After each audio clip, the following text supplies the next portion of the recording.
Bapa kami yang di surga, kami bersyukur kalau hari ini Tuhan adakan buat kami semua satu hari perhentian di mana kami dapat berhenti dari segala kesibukan kami, dari segala aktivitas kami. Kami datang kepada Tuhan dan melihat lagi hidup kami di hadapan-Mu, Bapa. Waktu kami datang kepada Tuhan, kami segera tahu siapa diri kami. Waktu kami memuji Tuhan, kami sadar Tuhan bahwa kami bukanlah pusat dari hidup kami ini. Kami bukanlah pusat dari segala sesuatu yang ada pada kami, tetapi pusatnya adalah Tuhan. Puji-pujian kami menyatakan hal itu. Waktu kami datang kepada Tuhan, kami tahu siapa kami, Tuhan. Kami orang berdosa, kami butuh pengampunan daripada Tuhan. Sebab itu ampuni kami, kuduskan kami, Bapa. Dan kami tahu Tuhan, kami butuh Tuhan. Kami butuh perkataan Tuhan. Dan biarlah kiranya Tuhan yang menolong kami untuk kami dapat mengerti dan memahami kebenaran firman Tuhan yang akan kami baca dan kami berdoa ya Tuhan. Waktu firman Tuhan diberitakan, biarlah kiranya kehendak-Mu Engkau nyatakan. Kami, kalau ada dari kami ya Tuhan yang mengalami kegalauan, kami ragu-ragu iman kami di hadapan Tuhan, Bapa teguhkan. Kalau ada dari kami yang butuh penghiburan, biarlah kiranya Tuhan yang menghiburkan dan menguatkan.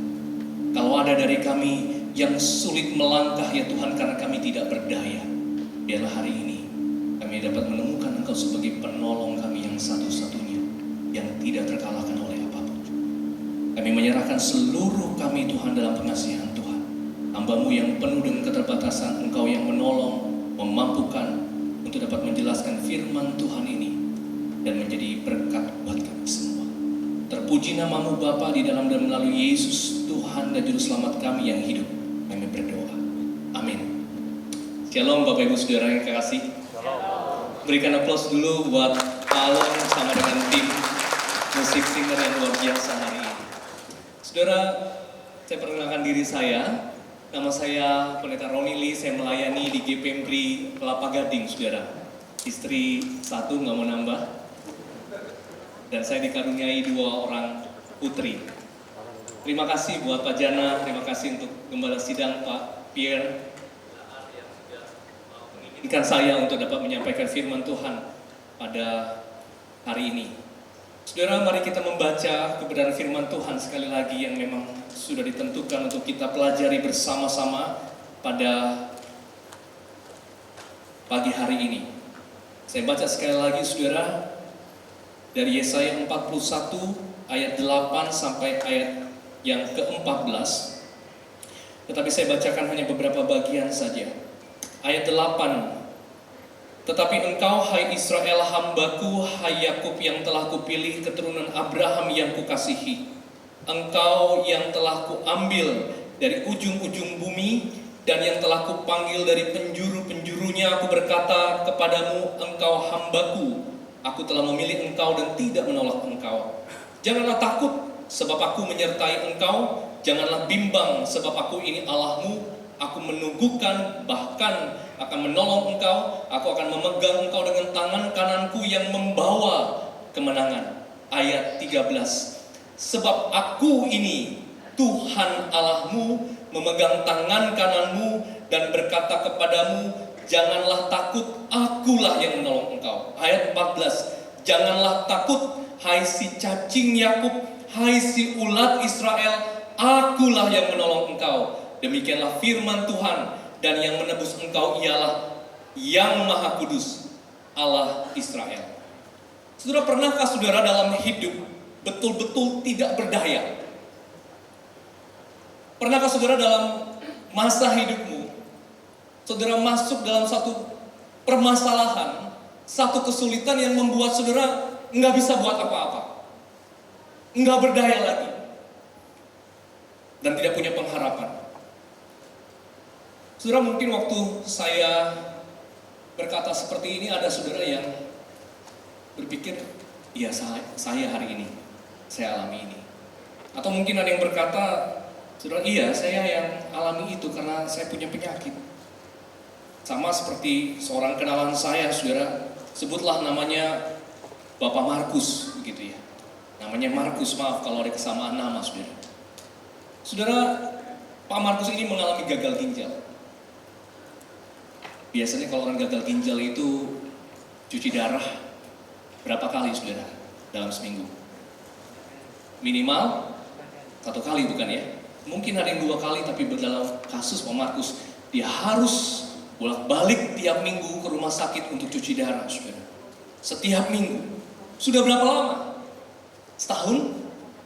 2 tahun? Pak Markus sudah 5 tahun, saudara. 5 tahun dia bolak-balik cuci darah. Saudara, Pak Markus itu merasa lelah, capek, frustasi. Dan waktu saya bicara, saudara, dengan istrinya juga merasakan hal yang sama. Capek, frustasi. Kapan? Sampai kapan, saudara? Sudah tahu, saudara, kalau orang cuci darah itu bisa seumur hidup, bukan? Saudara, dalam keadaan yang seperti itu, Pak Markus, keluarganya, anak dan istrinya merasa tidak berdaya. Saudara, kondisi yang tidak berdaya itu tidak hanya dialami oleh orang yang sakit menahun, tapi saudara, masalah keuangan, masalah konflik dengan keluarga, dengan pasangan, dengan anak, masalah saudara di kantor, di mana saudara nggak bisa keluar dari kantor itu karena takut habis itu nggak punya pekerjaan lagi, mau kemana, atau bisnis saudara yang nggak maju-maju, berat rasanya. Pandemi memang sepertinya mau selesai, tapi sekarang mulai lagi. Saudara, kondisi itu bisa membuat kita masuk di dalam kondisi yang tidak berdaya. Atau masalah dengan rekan kerja, saudara. Itu pun bisa membawa kita dalam kondisi yang tidak berdaya. Pertanyaannya adalah, saudara, bagaimana kita mendapatkan kelepasan ketika kita berada dalam kondisi yang tidak berdaya itu? Dalam kondisi tidak berdaya itu, kemana kemudian kita bisa mendapatkan pertolongan? Karena kita sudah coba sana sini dan tidak ada orang yang bisa menolong kita. Saudara, kondisi yang tidak berdaya inilah yang juga melatar belakangi firman Tuhan yang hari ini kita baca dari Yesaya 41 ini, saudara. Saudara, konteks Yesaya 41, saya harus jelaskan sebentar bagian ini supaya kita tahu apa yang firman Tuhan katakan kepada kita. Kalau saudara buka Alkitab saudara, saudara lihat konteks Yesaya 41 ini, kita jadi sadar bahwa bangsa Israel yang disebutkan di sini, bukan kita, saudara, tapi bangsa Israel yang disebutkan di sini, mereka sedang tidak ada di Israel. Mereka ada di negara lain, di kerajaan lain. Ngapain, saudara? Mereka dibuang. Saudara, ada yang pernah pergi keluar kota, tinggal di tempat yang saudara yang asing bagi saudara? Pernah? Atau mungkin pernah keluar negeri? Atau saudara yang sama seperti saya dari daerah, lalu kemudian satu waktu kita pindah ke Jakarta ini? Nah, saudara bisa merasakan itu dulu? Masih ingat? Pertama kali datang ke kota Jakarta, nggak punya siapa-siapa, tinggal sebagai orang asing, mau mulai usaha juga susah misalnya, nggak tahu dari mana. Tapi waktu itu kan kita nggak dibuang kan, saudara ya. Saudara nggak dibuang dari Pontianak ke Jakarta sama keluarga saudara. Kita mau memadu nasib, kan kira-kira gitu. Saudara, dalam keadaan seperti itu mungkin kita exciting, kita semangat. Tapi beda sekali dengan konteks bangsa Israel waktu itu. Mereka tidak ada di Israel, mereka ada di Babel, dan mereka bukan mengadu nasib mereka untuk mencari peruntungan, untuk membangun usaha yang lebih maju. Tidak, mereka adalah orang tawanan yang dibuang. Kerajaan mereka sudah hancur, nggak ada apa-apa lagi yang ada di Israel. Kota yang mereka banggakan, Yerusalem, itu udah hancur, saudara. Israel hanya jadi sejarah. Sekarang mereka ada di Babel. Mereka jadi warga negara kelas 2, saudara. Mereka sangat terhina, mereka tidak bisa berbuat apa-apa. Itulah sebabnya Tuhan memanggil mereka ulat, cacing. Saudara, meskipun sekarang kita tahu kalau cacing bisa menghasilkan uang, tapi bukan bagian itu yang Tuhan ingin katakan, saudara. Ulat, cacing dalam hal ini adalah makhluk yang paling lemah, yang paling hina, yang tidak dianggap apa-apa. Waktu cacing kemudian kita pencet, saudara, cacing nggak punya kemampuan apa-apa. Jorok. Gak dianggap, gak berharga. Itu maksudnya. Tapi mungkin bukan Tuhan saja yang memanggil mereka, tapi begitulah mereka melihat diri mereka. Saudara, di lain pihak. Kalau kita baca dari pasal yang pertama dan pasal sebelumnya, saudara, kita tahu waktu mereka ada di Babel, ada muncul satu kerajaan baru, kerajaan yang menjadi tandingan bangsa Babel. Saudara, bangsa Babel itu dulu adalah negara adik kuasa. Jadi kira-kira saudara hari ini seperti Amerika sama Rusia. Wah, ini kan kekuatan yang luar biasa. Sekarang ada China begitu. Nah saudara, bayangkan saudara, pada waktu itu bangsa Babel yang memang negara adik kuasa, kerajaan yang besar, lalu muncul saingannya, kerajaan yang lain. Namanya kerajaan Persia, Media Persia. Rajanya namanya Raja Kores. Saudara, waktu kerajaan Persia ini muncul, dia mulai mengalahkan kerajaan-kerajaan lainnya. Ini tandingan yang gak main-main untuk kerajaan Babel. Dan mereka sedang bersiap-siap akan hancurkan Babel, saudara. Kalau saudara baca di ayatnya yang pertama, pasal 41 ini, saudara akan lihat bagaimana kemudian bangsa Babel itu mulai ketakutan karena muncul satu kerajaan ini. Saudara, ayat 2 pasal 41 berkata, siapakah yang menggerakkan dia dari timur, menggerakkan dia yang mendapatkan kemenangan di setiap langkahnya, yang menaklukkan bangsa-bangsa ke depannya dan menurunkan raja-raja. Saudara, siapa yang dimaksud? Itu Kores, itu bangsa Persia, saudara. Nah saudara, jadi keadaannya, saudara bisa bayangkan bangsa Israel yang sedang ada dalam pembuangan itu, yang menjadi warga negara kelas 2 ini, lalu kemudian sementara itu kerajaan di mana mereka ada tinggal itu sedang mendapatkan ancaman dari negara lain.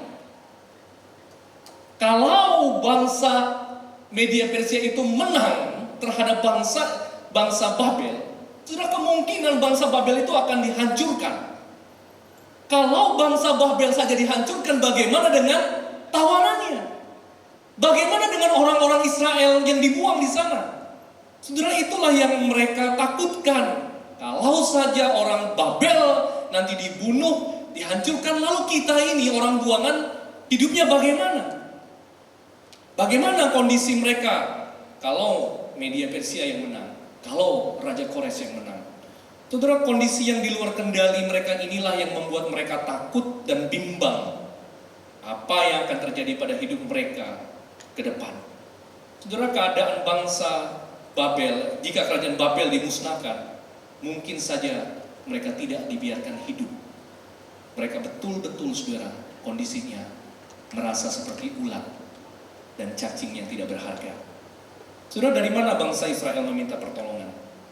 Di ayat ke-8, ayat yang kita baca tadi, dikatakan kalimatnya begini, tetapi engkau, hai Israel, hambaku, hai Yakub yang telah kupilih, keturunan Abraham yang kukasihi.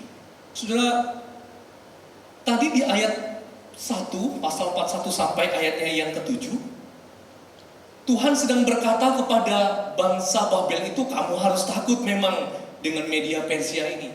Karena bangsa Persia ini menang perang dengan kerajaan-kerajaan lain, bukan hanya dengan kekuatannya sendiri. Siapa yang memberikan kekuatan? Aku, Tuhan yang Maha Kuasa. Dengan kata lain, saudara, Tuhan juga sedang dalam tanda kutip memberkati bangsa Media Persia ini.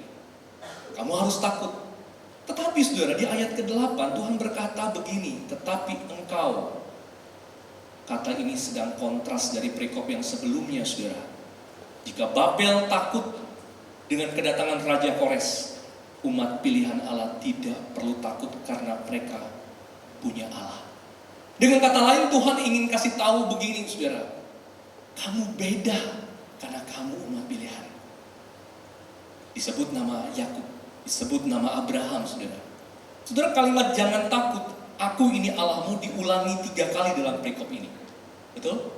Tadi itu yang saya ulangi dari kalimat yang tadi memang sudah dibacakan oleh worship leader, tapi saya bacakan lagi 3 kali saudara. 3 kali kalimat ini diucapkan, jangan takut, aku ini Allahmu, aku ini penolongmu. Pertanyaan saya, kenapa harus 3 kali diucapkan? Kenapa? Kenapa nggak cukup 1 kali diucapkan, jangan takut? Kemungkinannya adalah memang mereka betul-betul takut. Sama kalau kita punya anak saudara yang takut, kita ulang-ulang kalimat itu ya. Kamu jangan takut, ada papa di sini. Kamu jangan takut, ada mama. Ulang-ulang kasih tahu supaya dia confirm ada orang yang menyertai dia. Saudara, beberapa kemungkinan yang mungkin ada kenapa 3 kali. Yang pertama saudara, karena kondisi saat itu memang mencekam, sehingga mereka betul-betul tidak berdaya. Kita susah untuk tahu apa yang mereka hadapi dalam perasaan mencekam karena perang ini saudara, karena kita nggak perang, betul? Kalau saya mau andaikan bahwa kondisi itu sama seperti kita beberapa tahun yang lalu waktu COVID datang, misalnya di bulan Juni-Juli, kita cari rumah sakit, punya uang banyak pun nggak bisa berobat, begitu kan ya? Itu mencekam kan ya? Tapi mungkin beda sekali kalau kemudian situasinya ada perang yang tiba-tiba ada rudal, tiba-tiba ada kita bisa kehilangan orang yang kita kasihi. Mungkin saudara, situasinya mirip dengan apa yang hari ini terjadi di Ukraina. Kondisinya mungkin ada di sana. Mungkin kalau orang-orang Kristen di Ukraina membaca kalimat ini, mereka lebih paham daripada kita saudara. Kondisinya memang sangat mencekam. Mereka tidak tahu besok apakah mereka masih bisa bertemu dengan orang-orang yang mereka kasih, atau mereka sendiri masih ada di dunia ini. Yang kedua saudara, karena mereka bergulung dengan ketakutan itu sendiri. Mereka bergulung, mereka terus memikirkan ketakutan itu. Mungkin tidak sebesar itu harusnya ketakutan mereka. Ini mirip dengan orang yang punya masalah, bukannya cari jalan keluar, tapi terus menerus memikirkan masalahnya. Ketemu teman, ngomongnya apa? Masalahnya. Besok ketemu temannya lagi, ngomongnya apa? Masalahnya. Ada orang yang seperti ini bukan? Tiap kali ketemu yang diomongin apa? Masalah. Saudara, katanya yang terjadi pada kita itu hanya 10%. Ya. What happened to us is just 10%. Hanya 10%. Tetapi saudara, gara-gara kemudian kita pikirkan terus, persenannya bisa naik. Masalah yang kecil jadinya besar, karena kita nggak bisa mengatasi masalah itu karena dipikirin terus. Saudara, yang ketiga, mengapa mereka perlu diingatkan? Ketiga, mereka perlu diingatkan 3 kali karena mereka ini sudah tidak percaya Allah ada bersama-sama dengan mereka. Mereka tahu saudara, waktu mereka dibuang dari Israel kemudian ke Babel, mereka tahu itu karena dosa mereka. Mereka tahu karena mereka tidak taat kepada Tuhan. Waktu mereka dibuang, mereka merasa begitulah Tuhan memperlakukan mereka. Tuhan sudah membuang mereka dan Tuhan tidak bersama-sama dengan mereka. Tuhan sudah meninggalkan mereka. Tandanya apa? Tandanya bait Allah, ya, kota suci itu juga sudah hancur. Ya, Tuhan sudah tinggalkan mereka. Karena apa? Karena dosa mereka sudah. Jadi apa solusinya? Ketakutan mereka hanya bisa diatasi jika mereka mau kembali percaya ada Allah yang menyertai dan menolong mereka. Dengan cara apa? Dengan cara Allah, bukan dengan cara mereka. Mereka hanya perlu percaya dan datang kepada Allah, dan mereka akan melihat bagaimana kemudian Allah memimpin hidup mereka keluar dari pembuangan bahkan, dan keluar dari kondisi mereka yang menyulitkan, yang membuat mereka tidak berdaya. Saudara, waktu membaca ini, waktu kita merenungkan itu, waktu saya menjelaskan tentang situasinya, apakah saudara bisa melihat situasi bangsa Israel yang mungkin mirip atau mungkin bahkan sama dengan kondisi kita hari ini? Pertama, saudara, bisa jadi hari ini kondisi kita memang sulit bagi kita. Sudah setiap kali kalau saya bertemu dengan orang, dia ceritakan kesulitannya, saya pikir memang itu memang sulit bagi dia. Mungkin bagi kita tidak, Tapi kita nggak bisa meremehkan kondisi orang tertentu yang memang sulit. Ambil contoh saudara, anak saya baru kelas 2 SD.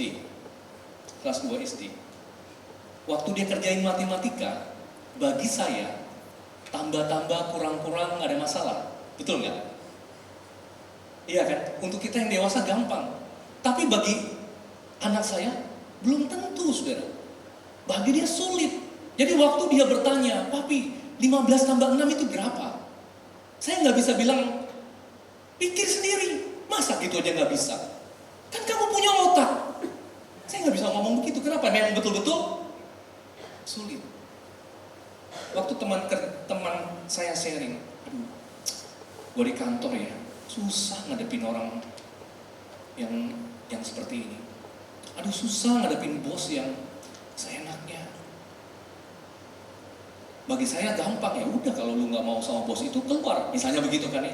Tapi bagi dia yang mungkin sudah kerja 10 tahun di tempat itu, untuk pindah ke tempat lain susah, itu sangat sulit bagi dia. Dia nggak berdaya. Memang kondisinya sulit. Memang kondisi kita sulit. Nggak gampang untuk keluar. Tapi saudara, mengalami kondisi yang sulit dengan membiarkan diri dikuasai oleh kondisi yang sulit adalah dua hal yang berbeda. Betul? Saya ulangi saudara. Kondisi yang sulit yang kita alami itu bisa jadi nyata bagi kita. Nggak dibuat-buat sulit. Tapi membiarkan diri dikuasai oleh kondisi yang sulit itu dua hal yang berbeda. Amin. Kalau kita nggak bisa membedakan kondisi yang sulit dengan yang dikuasai oleh kondisi itu, maka memang betul kita tidak bisa berbuat apa-apa. Kita nggak bisa ada jalan keluar.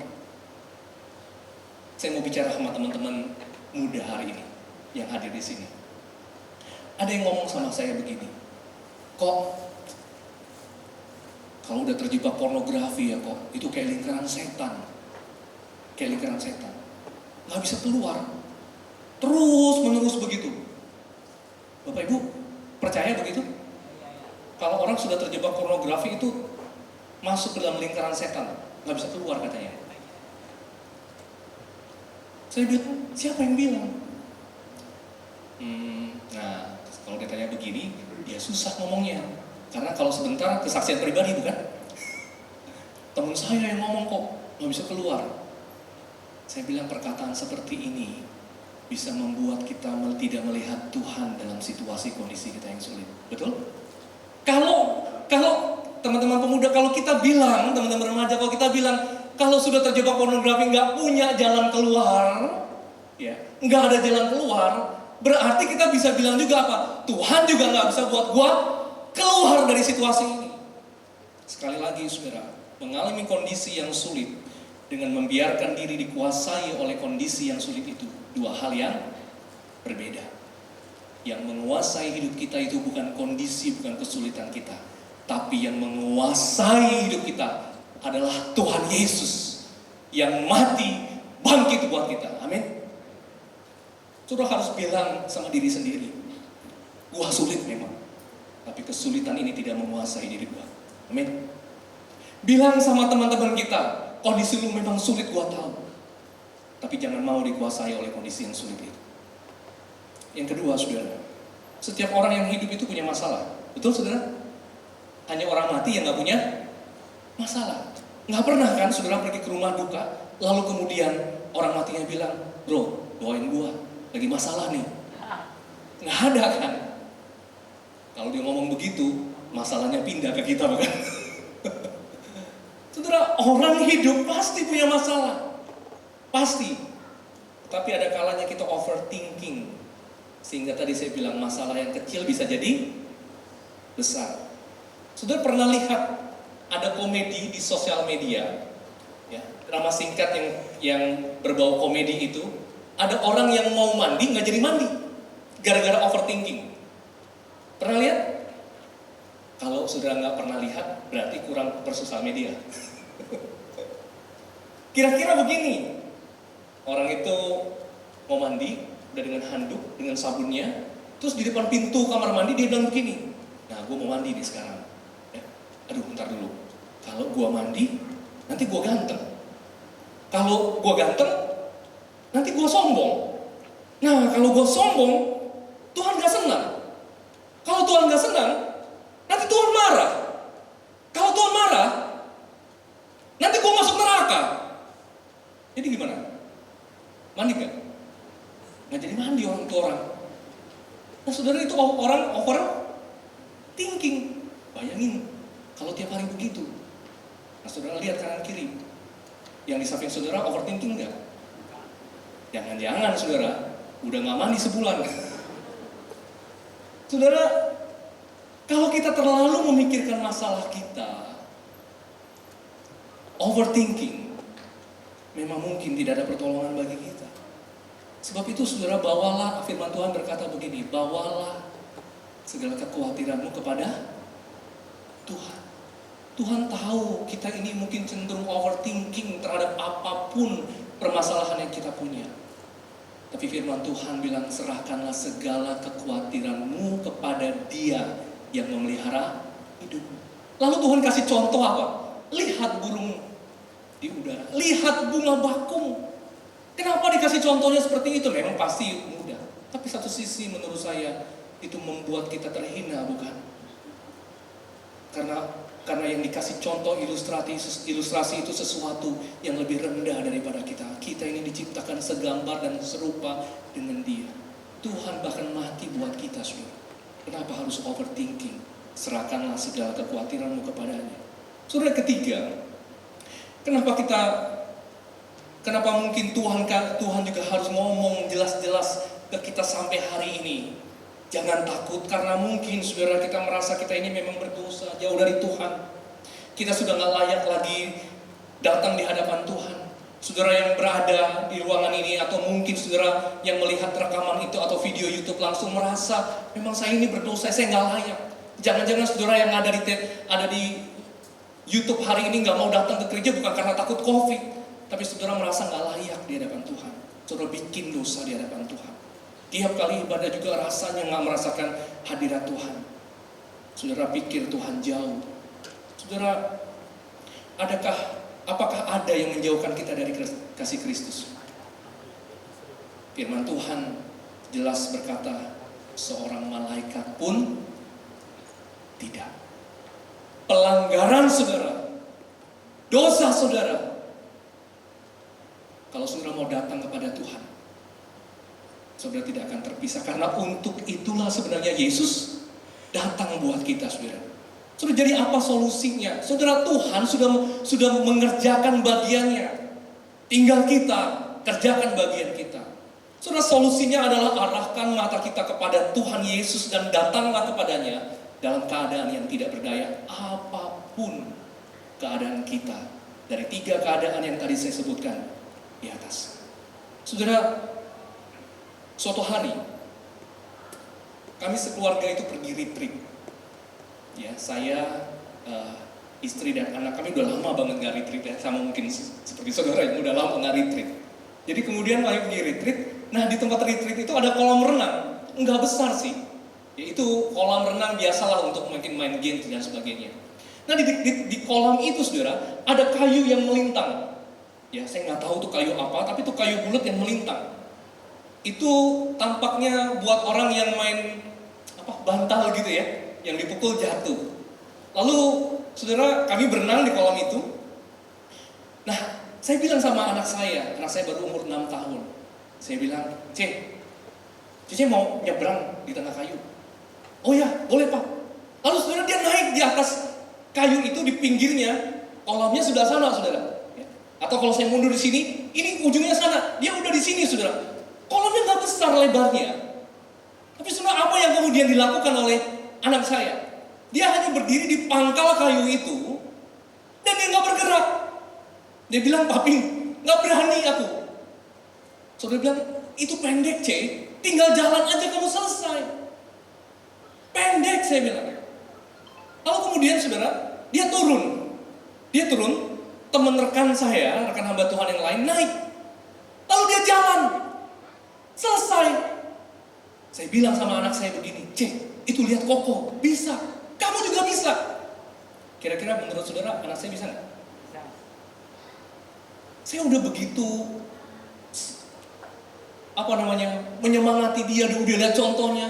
Bisa jalan, nggak bisa, saudara. Apa saya doain dulu di tengah kolam? Tuhan Yesus, tolong. Apa saya aja berdoa dulu? Saudara, akhirnya saudara saya turun dalam kolam. Kolamnya memang segini saya. Saya dari bawah, saya bilang, "Cek, yuk jalan." Saya kasih tangan saya bilang, "Cek, jalan, papi pegang." Anak saya pegang tangan saya, saudara. Kemudian dia jalan pelan-pelan. Dia jalan pelan-pelan sampai di ujung. Bisa ya? Iya bisa. Saudara, demikian juga keadaan kita yang tidak berdaya. Kita sulit, ketakutan itu bisa melumpuhkan kita. Sampai kita nggak bisa nyebrang. Padahal mungkin, saudara, tidak sesulit yang kita pikirkan. Makin lama, saudara, kalau kita lihat kondisi kita, keadaan kita makin bisa nggak melangkah sama seperti anak saya tadi. Tapi saya nggak mau anak saya tidak mengatasi ketakutannya waktu itu. Sebab itu saya turun dan saya bilang, "Cek, papi di sini, pegang tangan papi." Saudara, sebab itulah Tuhan berkata begini, "Jangan takut, sebab aku menyertai engkau. Jangan bimbang, aku ini Allahmu. Aku meneguhkan, bahkan menolong engkau. Aku akan memegang engkau dengan tangan kananku yang membawa kemenangan." Saudara, saya yakin kalimat ini tidak hanya ditujukan untuk bangsa Israel ribuan tahun yang lalu, tapi kalimat ini juga ditujukan untuk kita hari ini. Jangan takut, ada Allah yang menyertai. Jangan bimbang, aku ini Allahmu. Aku akan memegang engkau. Amin, saudara. Amin, saudara. Ada Tuhan yang menyertai kita. Saudara, waktu anak saya memegang tangan saya, apa kondisinya berubah? Tidak, saudara. Kolamnya tetap sama, kayunya masih sama, jaraknya masih sama. Tetapi waktu dia tahu ada ayahnya yang memegang dia bisa melangkah. Kondisinya tidak berubah, tetapi kondisi itu tidak menguasai dirinya. Saudara, waktu kita memegang tangan Tuhan, kondisi mungkin tidak berubah, masalah masih ada, penyakit belum sembuh, tetapi itu tidak menguasai hidup kita. Amin. Pilihannya ada pada saudara, mau tetap dikuasai keadaan, atau kemudian memegang tangan Tuhan yang kuat, yang membawa kemenangan, yang mau berjalan bersama-sama dengan saudara. Saudara, bisa jadi kondisi tidak berdaya itu bukan hanya penyakit. Tadi saya bilang, bukan konflik, tapi saudara nggak bisa ambil keputusan untuk keluar dari zona nyaman saudara hari ini. Dan saudara perlu tahu bahwa zona nyaman adalah zona bahaya di mana tidak ada pertumbuhan dalam hidup saudara. Saudara nggak bisa bergerak. Ya. Misalnya saudara tahu nggak sehat kerja pagi pulang malam, waktu weekend pun kemudian harus diambil untuk bekerja. Bahkan saudara merasa saudara nggak punya space, tidak punya waktu untuk diri saudara sendiri. Tapi saudara nggak berdaya dalam kondisi seperti itu, karena saudara merasa bukan saudara yang pegang kendali. Saudara merasa nggak ada jalan keluar. Tapi faktanya saudara, kebenarannya adalah tidak seperti itu. Pilihannya adalah pada saudara. Saudara mau pegang tangan Tuhan, atau saudara mau tetap tinggal di zona nyaman saudara. Saudara, waktu kita berjalan dengan Tuhan, waktu kita berjalan bersama dengan Dia, mungkin caranya nggak seperti dengan cara kita. Beda situasinya dengan situasi yang kita pikirkan. Karena siapa? Karena memang kita ikut Tuhan, bukan Tuhan ikut kita. Waktu Israel dalam kuasa Babel, lalu datang kerajaan Persia, mereka merasa tidak ada jalan keluar. Mengapa? Karena mereka hanya pikir sesuai dengan jalan mereka sendiri yang bisa mereka pikirkan. Mereka nggak tahu, saudara, Raja Kores, kerajaan Media Persia adalah kerajaan yang kemudian hari menjadi hamba Tuhan. yang kemudian membawa mereka keluar dari perbudakan itu? Siapa yang mengizinkan bangsa Israel kemudian kembali dari pembuangan menuju Yerusalem? Bangsa Media Persia yang waktu itu mereka takutkan. Saudara, waktu Yesus datang ke dunia ini, murid-muridnya berpikir bahwa Yesus akan langsung jadi penguasa, membebaskan mereka secara politis, secara kerajaan. Tetapi Yesus justru berjalan menuju apa? Salib. Yesus membiarkan dirinya menderita, bahkan mati di kayu salib. Murid-murid tidak sadar bahwa justru itu adalah karya Tuhan Yesus untuk membuka jalan agar semua yang percaya kepadanya tidak binasa, melainkan beroleh hidup yang kekal. Yesus memang mati, tapi kemudian dia bangkit dari kematian. Dia juru selamat yang telah mengalahkan kutuk maut, saudara. Kalau maut saja dikalahkan, maka tidak ada kondisi apapun yang tidak bisa dimenangkan Tuhan bersama-sama dengan kita. Amin. Dia Allah Immanuel, Allah yang menyertai kita, dia Allah yang memberikan pertolongannya kepada kita. Pilihannya adalah pada saudara, mau tetap dikuasai keadaan, tetap dikuasai zona nyaman, atau sudah memegang tangan Tuhan yang kuat, yang memberikan pertolongan yang pasti kepada saudara. Mari kita berdoa. Saudara, dalam kondisi yang tidak berdaya, arahkanlah matamu untuk melihat Tuhan yang menyertai. Saya berikan waktu saudara berdoa di hadapan Tuhan. Apapun kondisi saudara hari ini, datanglah kepadanya, percayalah kepadanya, peganglah tangannya, saudara.